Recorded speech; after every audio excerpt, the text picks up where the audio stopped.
إن ابن آدم في الدنيا لذو محن، والناس فيها كركاب على السفن، تجري بناء مدفر في تقلبها، والمرء ما عاش محمول على الفتن.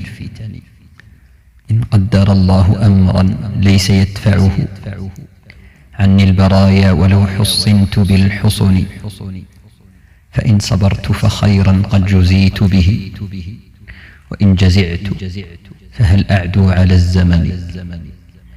أغالب النفس في صبر وفي ثقة، فأغلب النفس أحيانا وتغلبني، ولا أقول لأمر ساءني أبدا يا ليت هذا الذي قد كان لم يكن.